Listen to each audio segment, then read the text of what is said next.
The plasma cannon fired its final salvo, reducing the Valthari dreadnought to cosmic dust. Admiral Corvin Ashmore watched the debris scatter across the void, his weathered hands gripping the command console as silence fell over the bridge. Another victory for humanity. Another step toward securing their place among the stars. But victories came with prices, and Corvin's price was steep. "Admiral," his aide whispered, approaching with a sealed diplomatic pouch. "The Terran Council's response to your ... proposal." Corvin's jaw tightened. The proposal. Marriage to a complete stranger, to preserve everything he'd built. His military dynasty, his fleet command, his life's work, all threatened by the Council's new Genetic Diversity Act. Without an heir, his position would be dissolved. His fleet redistributed among lesser commanders who'd never bled for humanity's expansion. He broke the seal with steady fingers, though his heart hammered against his ribs.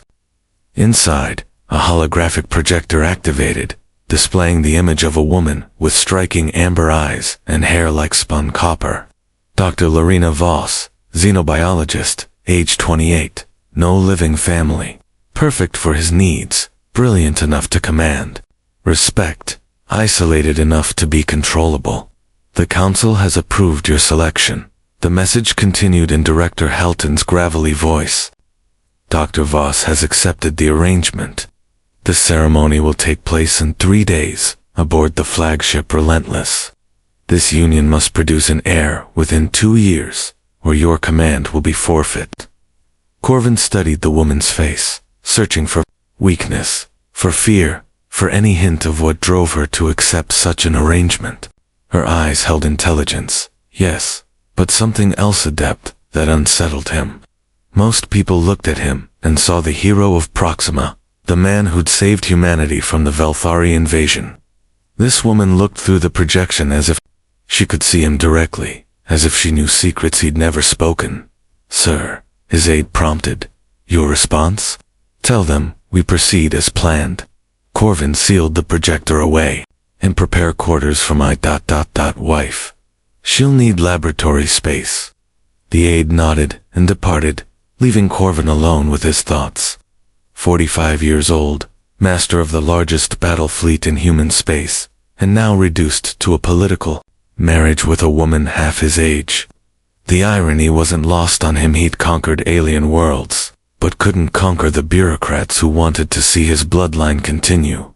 He turned back to the view screen, where his fleet hung in perfect formation, against the 73 ships, each one a testament to human engineering and his tactical genius. The Valthari had learned to fear that formation, had whispered his name in their chittering language before fleeing to the outer rim. All of it would be meaningless.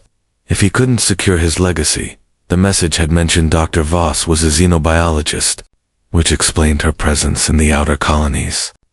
Most scientists stayed safe in the inner systems, but the truly dedicated ones ventured to the frontier where alien life forms waited to be catalogued.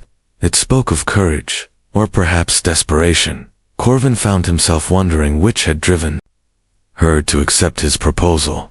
The financial security was substantial, certainly, but something told him credits weren't her primary motivation. In her eyes, he'd glimpsed the same hunger that drove him, the need to leave a mark on the universe, to matter in the grand scheme of human expansion. Perhaps this arrangement wouldn't be the cold transaction he'd envisioned. Perhaps Dr. Voss would prove more interesting than he'd dared hope. 3 days, and he would find out. The wedding ceremony lasted exactly 12 minutes, the minimum required by Terran law. Corvin stood rigid in his dress uniform while Dr. Lorena Voss spoke her vows in a voice steady as steel. She wore a simple white dress that highlighted her unusual eyes, those amber depths that seemed to catalog everything around her with scientific precision. When the chaplain pronounced them husband and wife, Corvin leaned down for the customary kiss. Her lips were soft, warm, and tasted faintly of the mint tea she'd been drinking. For a moment, something electric passed between them, recognition, perhaps, of two souls equally determined to survive in an uncaring universe. "Admiral," she said when they parted, her voice carrying the faintest tremor. I mean Corvin, Lyrina. Her name felt strange on his tongue, intimate in a way that unsettled him. Your quarters are prepared. I've arranged for a full xenobiology laboratory to be installed. Her eyes widened, genuine surprise breaking through her composed facade. You didn't have to. You're brilliant at what you do. I won't waste that. Brilliance? He gestured toward the exit. Shall we? They walked through the corridors of the Relentless in silence, crew members snapping to attention as they passed. Corvin was acutely aware of the woman beside him, the way she moved with controlled grace, how her gaze tracked the ship's architecture with professional interest. Impressive vessel, she said, as they entered the officers' quarters section. I've read about the Sovereign-class dreadnoughts, but seeing one from the inside. You know military vessels? I know everything that might keep me alive in the outer rim. She touched a bulkhead panel, running her fingers along the reinforced plating. Hull thickness suggests this ship was built for prolonged combat. The power conduits are arranged for maximum redundancy. You're not just commanding a fleet, you're commanding a fortress. Corvin stopped walking. Most civilians saw his ships as transportation, necessary evils to reach their destinations. This woman saw them as the engineering marvels they were, understood the thought and sacrifice that went into every design choice. Your laboratory, he said, palming open a door. I took the liberty of stocking it with samples from our recent surveys. Lyrina stepped inside and froze.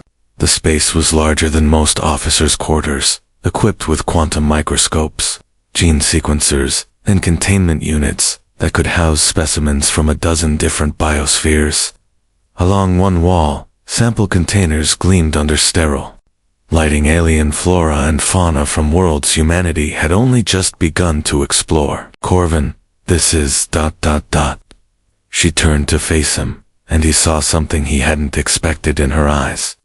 Gratitude, yes, but also a spark of genuine excitement. How did you know? No, what? That I've been trying to prove the panspermia hypothesis. That life across the galaxy shares common origins. She moved to the sample wall, her fingers hovering over the containers like a musician approaching a precious instrument. These specimens could contain the evidence I need.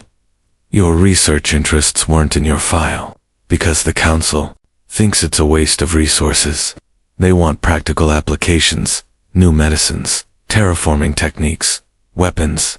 She selected a container holding what looked like crystalline moss. They don't understand that basic research is the foundation of all advancement. Corvin watched her work, noting the careful way she handled the samples, the reverence in her movements. Show me. For the next 3 hours, Lyrina guided him through her theories, explaining how certain genetic markers appeared in species separated by thousands of light years. Her passion transformed her, animated her in ways that made her genuinely beautiful. When she leaned close to show him molecular structures on the microscope display, he caught her sense something clean and warm that made his pulse quicken. You understand, she said suddenly, looking up at him. Most people think I'm chasing fantasies, but you actually understand. I understand the drive to push boundaries, to go where others fear to tread. He found himself closer to her than he'd intended, close enough to see flecks of gold in her amber eyes. We're not so different, you and I know, she whispered. We're not. The moment stretched between them, heavy with possibility. Then Corvin's unit chimed, shattering the spell. Admiral to the bridge. Priority alert. He stepped back, professional. Distance reasserting itself. Duty calls, of course. But her eyes followed him as he moved toward the door. Corvin, thank you. For the laboratory. For ... understanding. He paused at the threshold. This marriage doesn't have to be a prison for either of us, Lyrina. We're both too intelligent for that. As he walked toward the bridge, Corvin realized something had shifted in his calculations. What began as a cold arrangement to preserve his legacy was becoming something far more complex and far more dangerous to his carefully guarded heart. The Velthari ambush came without warning, their ships cloaking in perfect formation around the human fleet. Corvin was on the bridge within seconds of the alert, his new wife forgotten in the chaos of imminent battle. "Report," he barked, sliding into his command chair. 12 enemy vessels. Admiral, they're using some kind of new stealth technology. Our sensors didn't detect them until they powered weapons. Corvin's mind raced through tactical options. The Velthari had learned from their previous defeats, adapted their strategies to counter his usual approaches. This wasn't random. They'd been waiting, studying his patterns, evasive maneuvers. All ships, defensive formation, Omega 7. The fleet responded with practiced precision, but the Velthari were ready. Their first volley punched through the Relentless's shields, sending tremors through the massive vessel. Emergency lighting flickered as damage reports flooded in. "They're targeting our command ship specifically," his tactical officer reported. "They want you, Admiral." Of course they did. Remove him, and the fleet would fragment into individual commanders with their own agendas. It was exactly what he would do in their position. Another impact rocked the ship, then another. The Velthari were closing in, their alien vessels moving with predatory grace through the void. Corvin watched his ship's status displays shift from green to yellow to red, calculating how long his defenses could hold. That's when Lorena burst onto the bridge. "Admiral," she called, ignoring the shocked stares of his officers. "I need to show you something." "Not now, Doctor. We're in the middle of this. Is about the battle." She rushed to his side, a datapad clutched in her hands. "I've been analyzing the Velthari biological samples in my lab. Their neural chemistry, it's completely different from what we thought." Another massive impact sent her stumbling into his chair.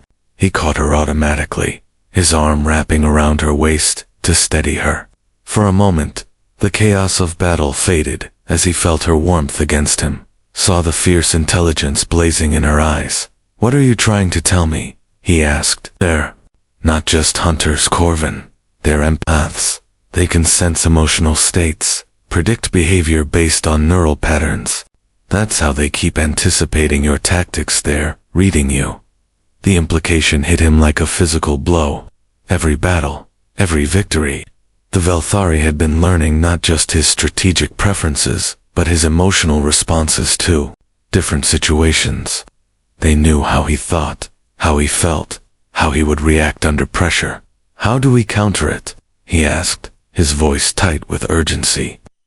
"Change the neural signature they're reading. Do something completely against your nature. Something that would generate emotional patterns they've never seen from you." The ship shuddered again. On the tactical display, 2 of his escorts were already showing critical damage. Time was running out. Corvin looked at his wife, truly looked at her for the first time since the wedding. She'd risked her life to reach him with this information, had pieced together a biological insight that could save them all. The woman he'd married for political convenience was revealing herself to be everything he'd never dared hope for in a partner. An idea formed, so radical, it made his hands shake. "All ships," he commanded, his voice carrying across the fleet channels. "Retreat. Full withdrawal to the inner system." His officers stared at him in shock. The hero of Proxima didn't retreat. He'd never retreated, not once in 20 years of command. "Sir," his tactical officer stammered. "Did you say retreat? You heard me?" "Full withdrawal, now." The fleet began to turn, massive ships wheeling away from the enemy. The Velthari hesitated. This was completely unexpected behavior. Their formation wavered as they tried to process what they were sensing from Corvin's neural patterns. That hesitation was all he needed. "Now," he whispered to Lorena, "we show them what unexpected really means."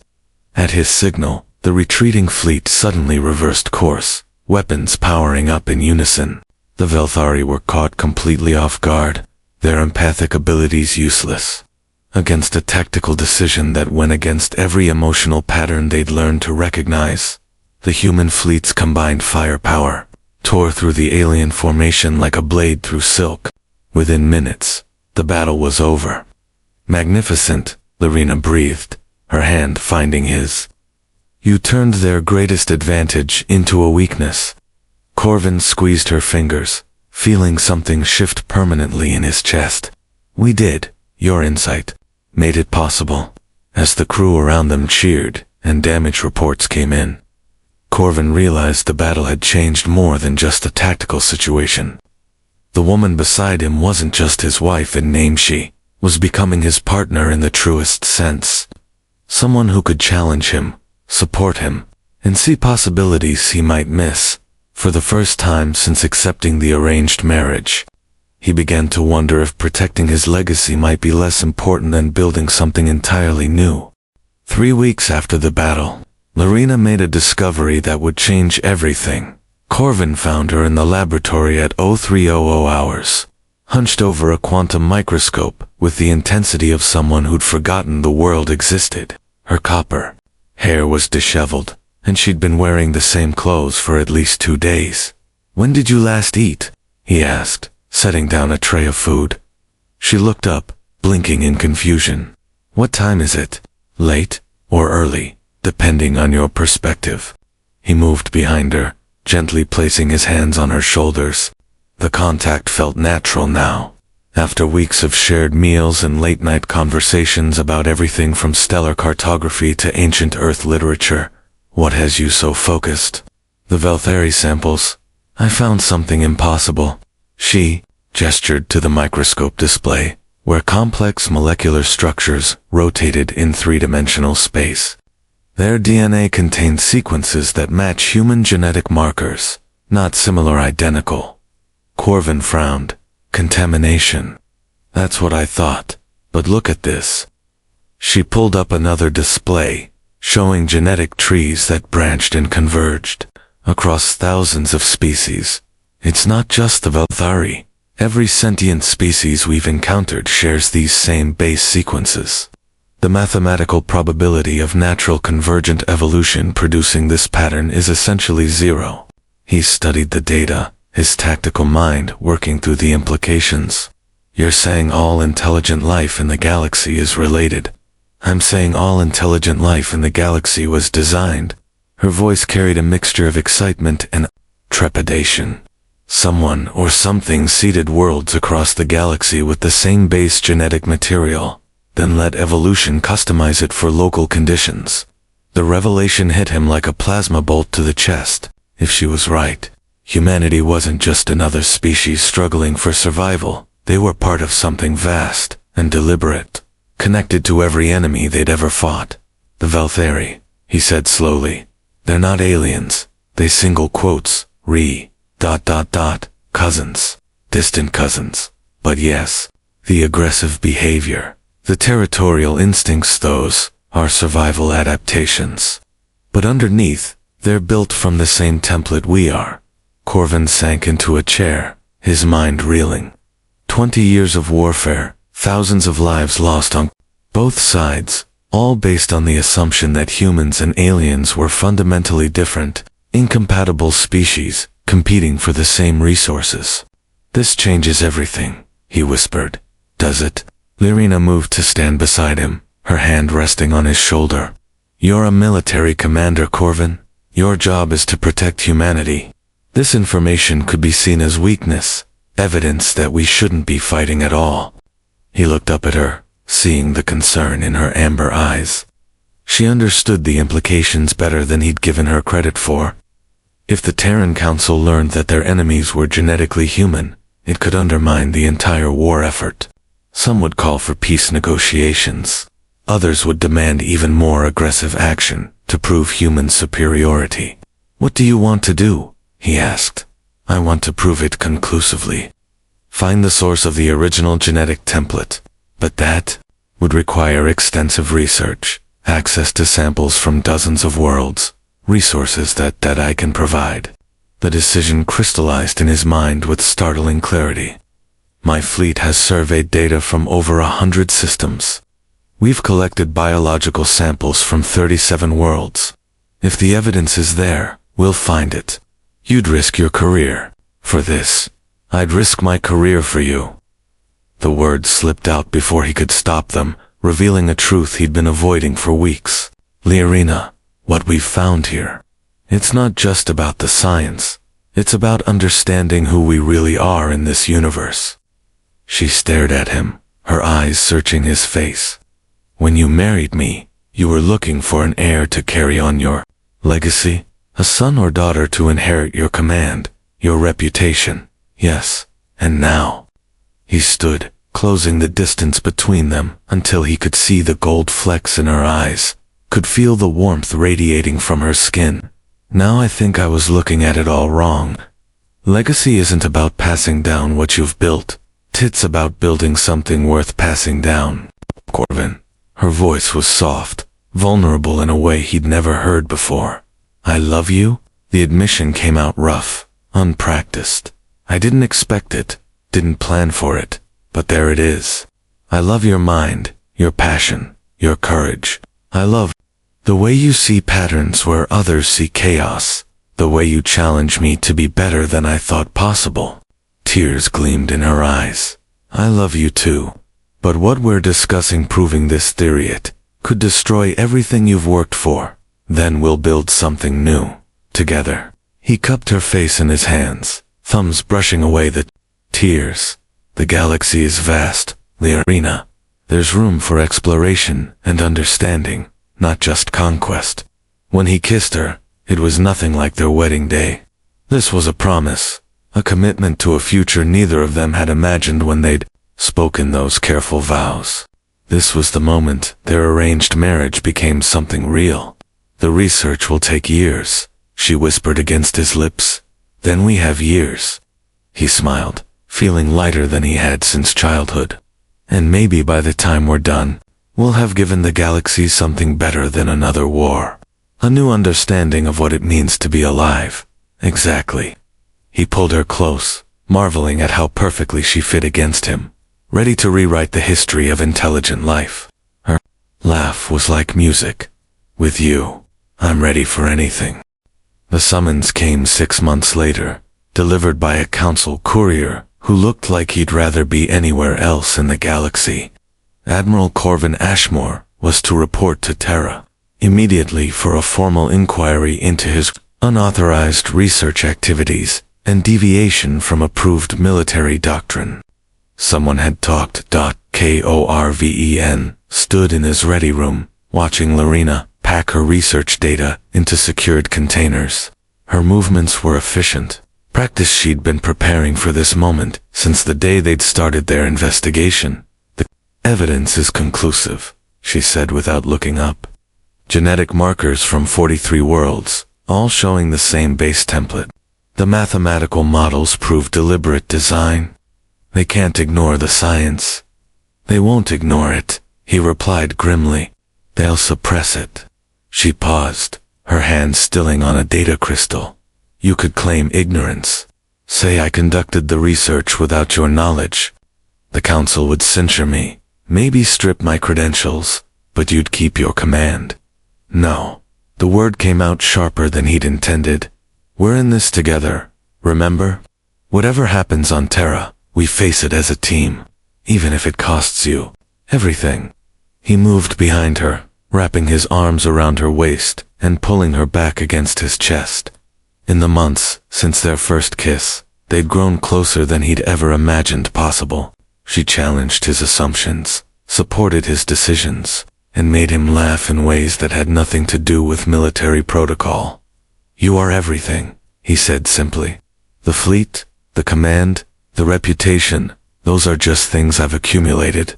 You're the person I've become. She leaned into him, her head resting against his shoulder. The hearing won't be fair. Director Halton has been looking for an excuse to remove you since the Velthari started targeting our supply lines. He'll use this research as evidence of treason. Let him try. Corvin's voice carried the steel that had made him famous across human space. I've spent 20 years protecting humanity from external threats. Now I'm protecting them from their own ignorance. The trip to Terra took 2 weeks, during which Liarina refined her presentation, and Corvin prepared his defense. They worked, side by side in their quarters, sharing meals and strategies with the comfortable intimacy of a couple who'd learned to trust each other completely. The night before they reached Terra, Lorena found him standing at the viewport, watching the blue-green sphere grow larger against the starfield. "Regrets?" she asked. "One." He turned to face her, his expression serious. "I regret that we didn't have more time." "More time for what?" "To build the life we both deserve. To explore the galaxy together. To have the children we were supposed to produce for political reasons. But now," he touched her face gently, "now I want them for entirely different reasons. Who says we won't have that chance? The Council will strip my command, maybe court-martial me for insubordination. They'll separate us, assign you to some remote research station where you can't cause trouble." Liarina smiled, and there was something in her eyes that made his pulse quicken. "Corvin, you've taught me a lot about tactics over the past months, about misdirection, about making your enemy focus on the wrong target." "What are you saying?" "I'm saying the research data they're expecting to see is just the beginning. While you've been worrying about protecting me, I've been preparing for war." She activated a holographic display that filled their quarters with interconnected star maps, genetic trees, and communication logs. "I've been in contact with researchers across the galaxy, humane Velthari, even some of the newer species we've encountered. The scientific community is buzzing with rumors about our discoveries." Corvin stared at the display, beginning to understand the scope of what she'd accomplished. "You've created a network. I've created a revolution. The data is already spreading, being verified by independent sources. The Council can suppress one researcher, even one admiral. They can't suppress the truth when it's embedded in the scientific community of half a dozen species. The Vel are cooperating with this. Some of them. It turns out they've been asking the same questions we have. When I reached out through diplomatic channels, offering to share our genetic analysis," she shrugged. "Even former enemies can find common ground in the face of universal truth." He pulled her into his arms, amazed once again at the depth of her courage and intelligence. "You magnificent, brilliant, dangerous woman. Do you realize? You've just changed the course of galactic history. We changed it together." She kissed him softly. "The hearing tomorrow isn't about suppressing our research. It's about deciding whether humanity will lead this new understanding or be dragged into it, kicking and screaming. And if the Council chooses to fight it, then we'll give them a fight. They'll never forget." Her amber eyes blazed with determination. "You married me to protect your legacy, Corvin. But the legacy we're building together is bigger than either of us ever imagined." As Terra filled the viewport before them, Corvin realized that tomorrow's hearing wasn't an ending, it was the beginning of something unprecedented in galactic history. A partnership between warrior and scientist, between protection and discovery, between the man he'd been and the person he was becoming. Whatever happened next, they would face it together. The Council chamber fell silent as Director Helton read the charges. Unauthorized research, violation of military protocol, potential treason through collaboration with enemy species. The words washed over Corvin like distant thunder as he stood beside Liarina, their hands clasped in defiance of protocol. "Admiro Ashimori." Halton's voice carried the weight of institutional authority. "You were given command of humanity's most powerful fleet to protect our species from alien threats. Instead, you've chosen to collaborate with those same threats. In pursuit of... What, exactly? Some fantasy about universal brotherhood." Corvin stepped forward, his dress uniform bearing the ribbons of a dozen major engagements.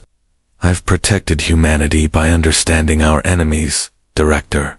Understanding that they're not as different from us as we believed. Different enough to want us dead. Different enough to fear us, just as we fear them." Liruna's voice cut through the chamber's tension. "Director, with your permission, I'd like to present our findings." Halton's smile was cold. "By all means, Doctor. Let's hear this theory that's cost us our finest military commander." The holographic display activated, filling the chamber with swirling genetic matrices and star charts. Murmurs rippled through the assembled counselors as the data unfolded, species after species showing identical base genetic markers, evolutionary trees that converged on a single point of origin. 43 worlds, 17 different species, all sharing the same foundational DNA, Lorena explained, her voice steady despite the weight of history hanging on her words. This isn't convergent evolution, it's proof of deliberate design. Someone seeded the galaxy with intelligent life. Even if true, Halton interrupted. What does this change? The Velthari still attack our colonies. The Zorathi still raid our supply lines. Pretty genetic theories don't stop plasma cannons. No, Corvin said, but understanding does. He activated a new section of the display, showing communication, logs and diplomatic overtures.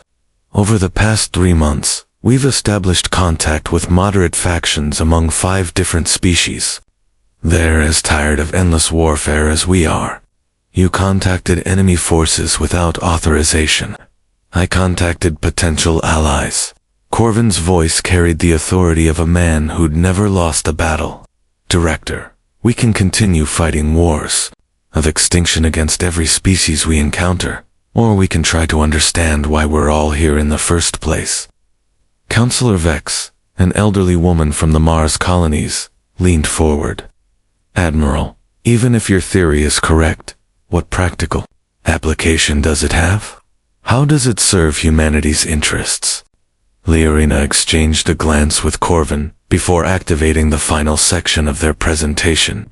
The display now showed technological exchanges, research collaborations, and resource-sharing agreements, all theoretical, but mapped out in exhaustive detail. Imagine, Lorena said, if instead of fighting over habitable worlds, we worked together to terraform marginal ones.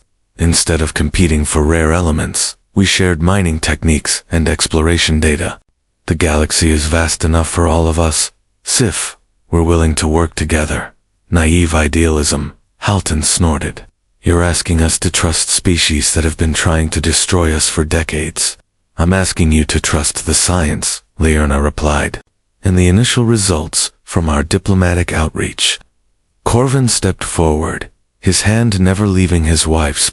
3 weeks ago, a joint human Velthari research team successfully terraformed a dead world in the Kepler sector. Yesterday, Zorathi engineers shared gravitational manipulation technology that could revolutionize our FTL drive systems. This isn't idealism, Director, it's pragmatism on a galactic scale. The chamber erupted in shocked whispers. Halton's face had gone pale. You've shared human technology with alien species. I've invested in humanity's future, Corvin replied. The old way, endless warfare, territorial expansion. Viewing every other species as a threat, that path leads to extinction. Maybe not today, maybe not in our lifetimes, but eventually. There are too many species, too many variables, too much potential for a single mistake to destroy everything we've built. And your alternative? Partnership, understanding, building something greater than any single species could achieve alone. He looked at Liarina, seeing his entire future reflected in her amber eyes. My wife taught me that legacy isn't about what you leave behind, it's about what you build forward. Counselor Vex spoke into the silence. Dr. Voss, in your professional opinion, what are the long-term implications of this research? Complete restructuring of galactic civilization, Lorena answered without hesitation. If we're all connected, all part of the same deliberate design, then cooperation isn't just possible, it's inevitable. The question is whether we guide that process or get swept along by it. The vote, when it came, was closer than anyone expected. 7-5 in favor of continuing the research, with strict oversight and limited military resources. Halton was outvoted, but his expression promised this wasn't over. As they left the chamber, Corvin felt a weight lifting from his shoulders.